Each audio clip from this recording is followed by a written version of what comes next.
পরশু দিন বলেছেন দেখে নিবেন। আমি তো বলি মাইটি লাল হয়, একবার মেদিনীপুরের দেখুন, আমার জায়গায় উনি লড়ে দেখুন কত ক্ষমতা আছে ওর। আমি দেখব নন্দীগ্রামে আমরা তাকে পরাজিত করেছি। আমরা আজকে আপনাদের কাছে প্রার্থনা করি, উনি পালিয়ে গেছিলেন কোলাঘাট থেকে, আমি তাকে গাড়ি ঘুরিয়ে এদিকে না আনলে তিনি মেদিনীপুরের চিনতেন না, ময়না চিনতেন না, তিনি চিনতেন না নন্দীগ্রাম, তিনি চিনতেন না সুতাহাটা, হলদিয়া, কাঁথি, মেদিনীপুর, কাঁথি কিছুই চিনতেন না, উনি জানতেন না কিছু। অনেক দাপট মারছেন। আমি তো বলি বাপের বেটা যদি হন, মহিলা বটে, মাকে বলতে পারবো না, মা জন্মদাত্রী তার কথা বলতে পারবো না। আমি শুধু বলি একটা সিট নন্দীগ্রামে হেরেছেন, নন্দীগ্রাম ছেড়ে অন্য একটা সিটে দাঁড়ান, সাহস থাকে এই মেদিনীপুরে আমরা ওকে সেই উপযুক্ত শিক্ষা দিয়ে দিব যে শিক্ষা জীবনে উনি পারেন। আমি এসেছি শুধু আপনাদের কাছে গলবস্ত্র হয়ে ক্ষমা চাওয়ার জন্য। আমাদের জীবন যৌবন, আমার পরিবারের সমস্ত মানুষ, তমলুক, ময়নার, এইসব এলাকার মানুষের কাছে কৃতজ্ঞ। আমি প্রসবে আপনাদের প্রণাম, শ্রদ্ধা, নমস্কার জানাই, আপনাদের মঙ্গল কামনা করি। আর বর্তমান যে কথা আমি খুব সোজাসুজি বলছি সব জায়গায় গিয়ে, যে দেখুন আমরা ভুল করেছিলাম, আপনাদের কাছে পৌঁছে বারে বারে দিন রাত্রে লড়াই করে ভুল করেছিলাম।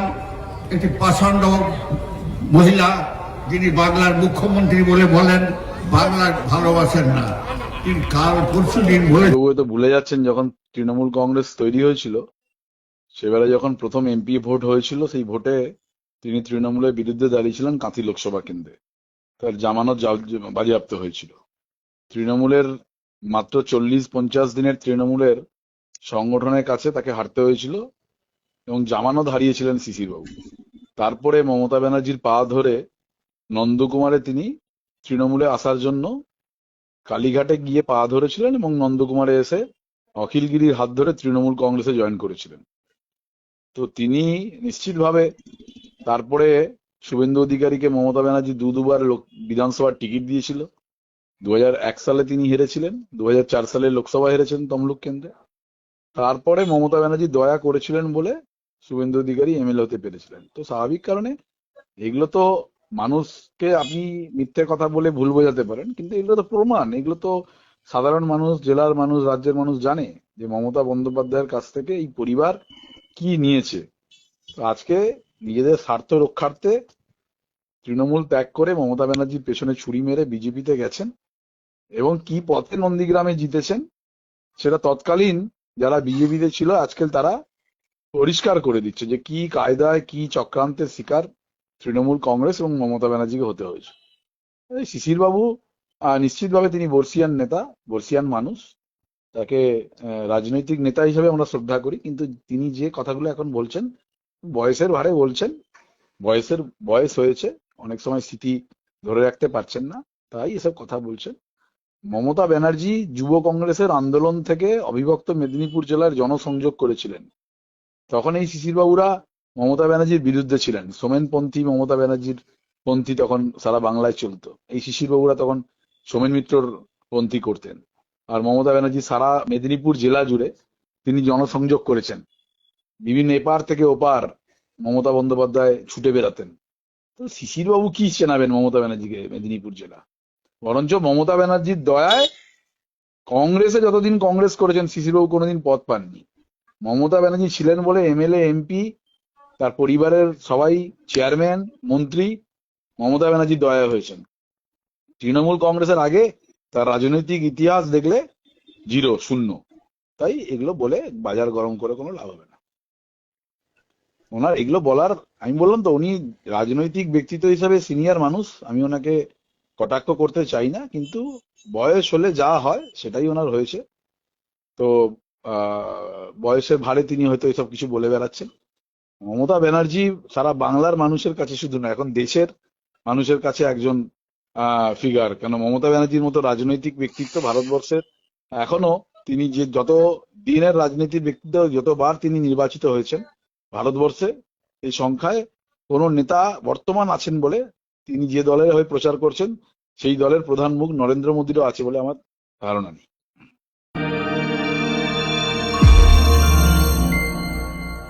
আপনারা দেখছেন জেবি লাইভ নিউজ, সব খবর সবার আগে। জীবনের পথে কখনো কি সিদ্ধান্ত নিতে গিয়ে দ্বিধায় পড়েছেন? কেরিয়ার, ব্যবসা, বিবাহ সম্পর্ক কিংবা ভবিষ্যৎ পরিকল্পনা নিয়ে দুশ্চিন্তা? তাহলে আপনার জন্য রয়েছে নির্ভরযোগ্য সমাধান। পশ্চিমবঙ্গ ও আসামে সুনামধন্য জ্যোতিষী বরুণ মহারাজ এখন থেকে প্রতি ইংরেজি মাসের 11 তারিখ বসছেন মেচেদায়। অভিজ্ঞতা, বিশ্বাস এবং নির্ভুল বিশ্লেষণের মাধ্যমে আপনার সমস্যার বাস্তবসম্মত দিশা দেখাবেন তিনি। ঠিকানা মেচেদা হাই রোড, তেল পাম্পের বিপরীতে ব্রাইট গেস্ট হাউসের পাশে। অ্যাপয়েন্টমেন্ট বা বিস্তারিত জানতে এখনই ফোন করুন 7001819001। আপনার ভবিষ্যৎকে আরো স্পষ্ট করে তুলতে আজই যোগাযোগ করুন জ্যোতিষী বরুণ মহারাজের সঙ্গে। বন্ধ্যাত্ব কোনো অভিশাপ নয়, এটি চিকিৎসার মাধ্যমে নিরাময় সম্ভব। পূর্ব মেদিনীপুরের সর্বপ্রথম টেস্ট টিউব বেবি সেন্টার এখন তমলুকে। যোগাযোগের ঠিকানা উত্তরণ ইনফার্টিলিটি ক্লিনিক প্রাইভেট লিমিটেড, ওদুম বসান, আদি মোহিনী মোহন কাঞ্জিলালের পাশের গলিতে। যোগাযোগ 9679225556 এই নম্বরে। মেচেদায় আধুনিকতার ছোঁয়ায় নতুন ঠিকানা গ্রিল অ্যান্ড চিল, হাইরোডের ধারে এসি রেস্টুরেন্টে স্বাদের উৎসব। পূর্ব মেদিনীপুরের মেচেদায় খাদ্য রসিকদের জন্য নতুন আকর্ষণ হয়ে উঠেছে আধুনিক রেস্টুরেন্ট গ্রিল অ্যান্ড চিল। মেচেদায় 5 পয়েন্ট থেকে হলদিয়ার দিকে হাইরোডে পায়ে হেঁটে মাত্র 2 মিনিটের পথ। তেল পাম্পের ঠিক বিপরীতেই অবস্থিত এই দ্বিতল বিশিষ্ট সম্পূর্ণ এসি রেস্টুরেন্ট। এখানে ইন্ডিয়ান, চাইনিজ ও মোগলাই সব ধরনের খাবার আপনি পকেট ফ্রেন্ডলি দামে পেয়ে যাবেন।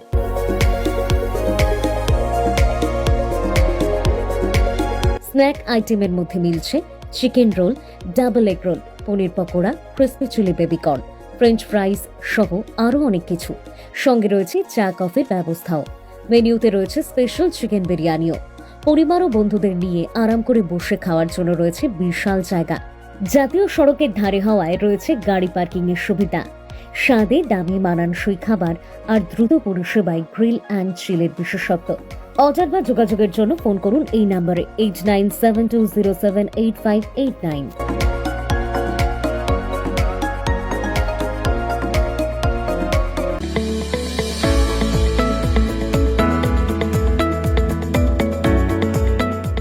আপনি কি মেডিকেল ফিল্ডে নিজের ভবিষ্যৎ গড়তে চান? তাহলে এখনই ভর্তি হন ARIPS আর ইনস্টিটিউট অফ প্যারামেডিক্যাল সায়েন্সে।